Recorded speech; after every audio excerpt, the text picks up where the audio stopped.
Tiago, agora a pessoa está ouvindo aqui o nosso podcast e ela quer emagrecer. Ela já aceitou que essas dicas milagrosas, essas coisas Ah, assim, não vão.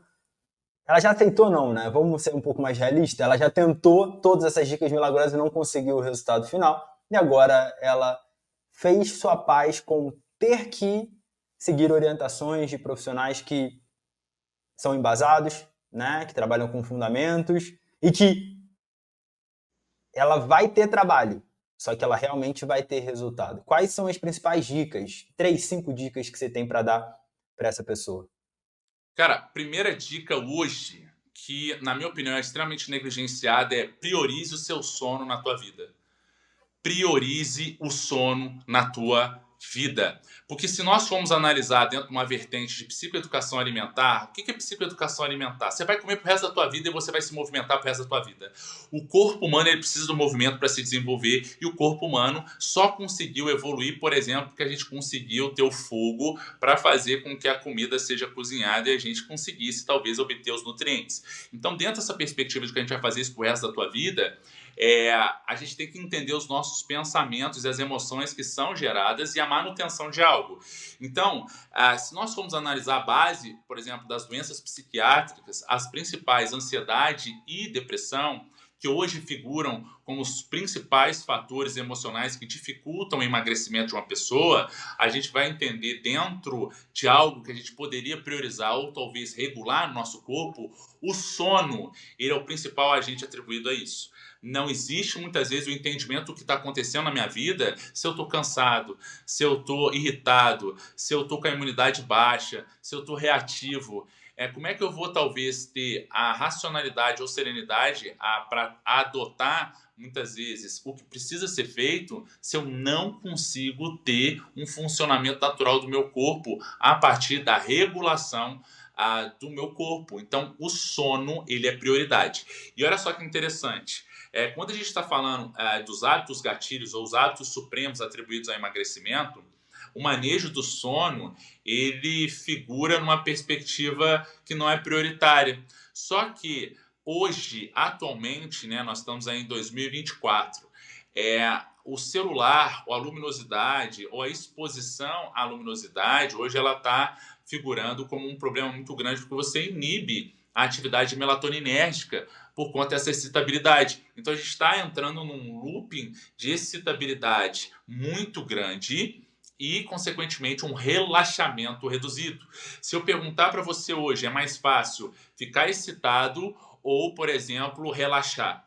Eu acredito que as pessoas vão dizer para mim que é muito mais fácil ficar excitado. Tanto que hoje a cafeína ou qualquer remédio para estudar, né, para produzir, a gente vai ver em excitabilidade. O relaxamento é uma conduta mais difícil. Inclusive, se você for analisar numa perspectiva emocional, intestino preso ou indivíduo enfesado é aquele indivíduo que está muito tenso, né, e não defeca também.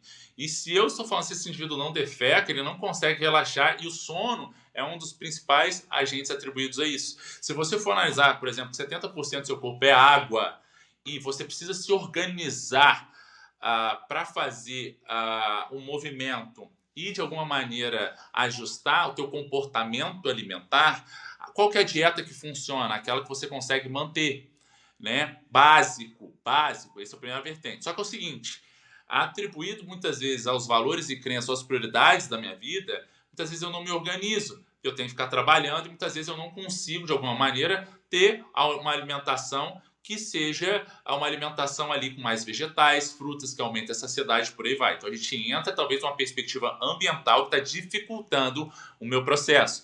E outra, quando a gente faz algo fácil, a gente mantém.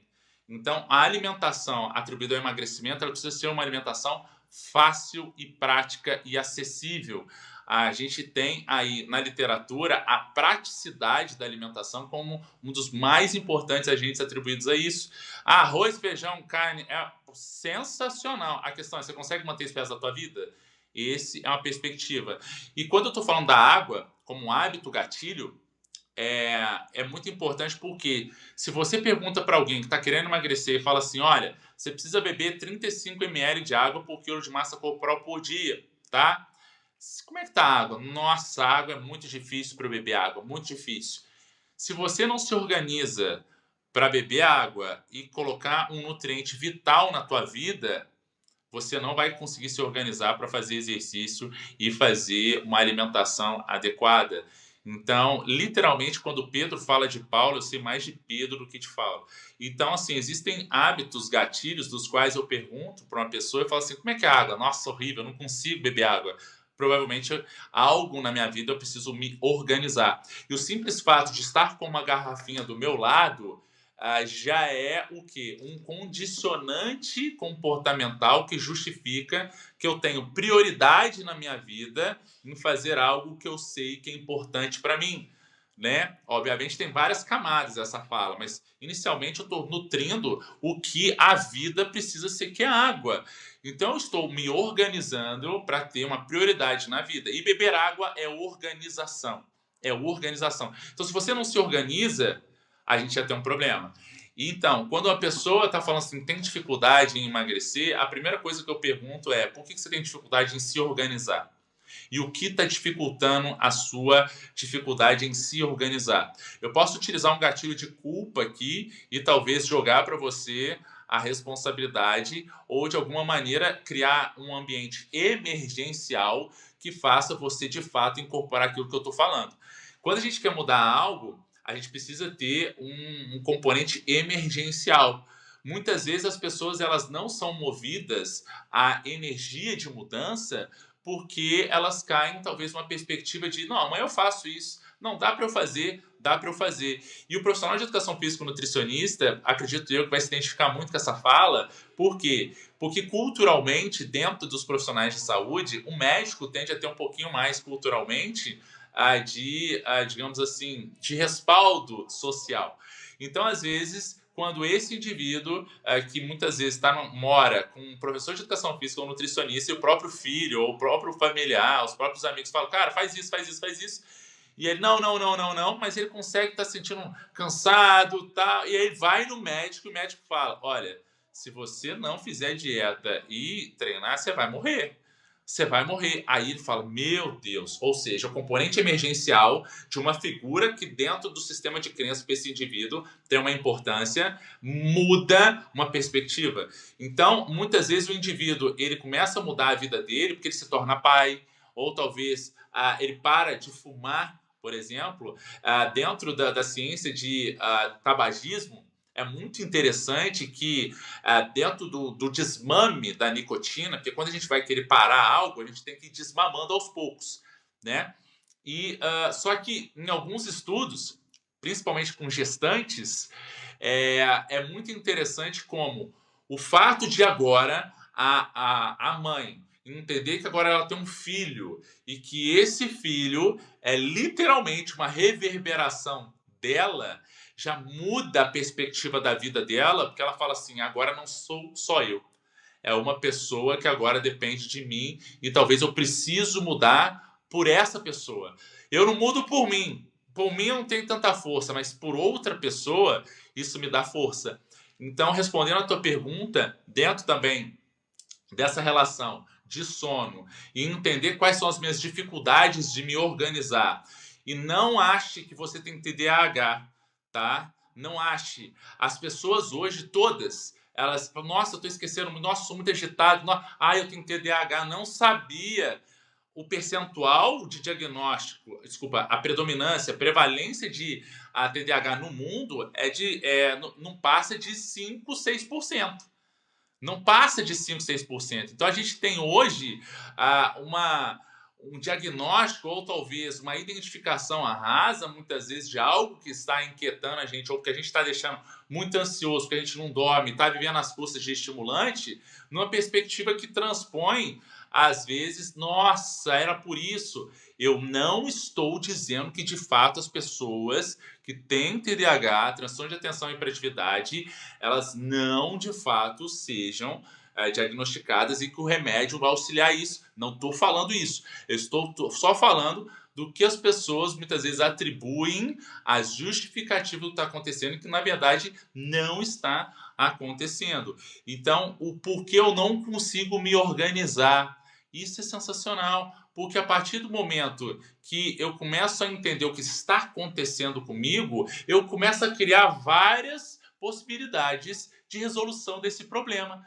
A questão é quando eu nem sei o que está acontecendo comigo. Então, se organizar é importante, cuidar do sono, se organizar e também ter muito conscientemente essas relações de emergência. Ou seja, eu vou tentar fazer isso agora, mas hoje, só por hoje, eu vou tentar ser o melhor que eu consigo. Só por hoje. E eu costumo dizer que eu não quero uma nota 10 na dieta para emagrecer. Eu quero uma nota 8.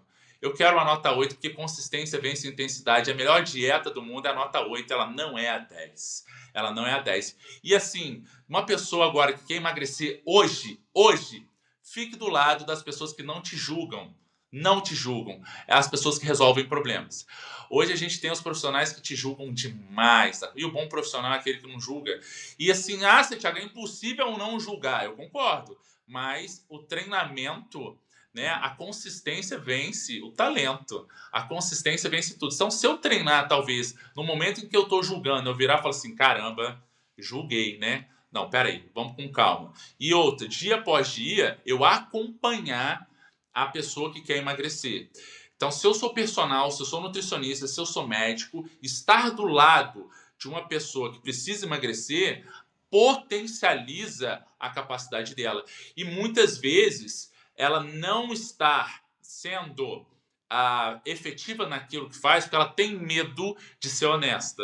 Ela tem medo de falar assim, Santiago, hoje eu não consegui, hoje eu comi mesmo uma pizza, pode me xingar. Pode me xingar? Pode. Eu falei, não, de forma alguma. Você não vai me xingar? Eu falei, não, a vida não se baseia nos dias que a gente perdeu. De forma alguma, não tem problema nenhum. Amanhã a gente está tranquilo, não tem problema nenhum quanto a isso. Mas eu não consigo, Santiago. Eu tenho uma impulsividade. Ok. Então, olha só que legal. Você está começando a identificar algo que você, nesse momento, não tem controle. Mas você já está identificando. Então, calma. Então, a gente vai fazer um distanciamento desse fator. Então, olha só. Se o seu calcanhar de Aquiles é o doce, não tenha doce em casa.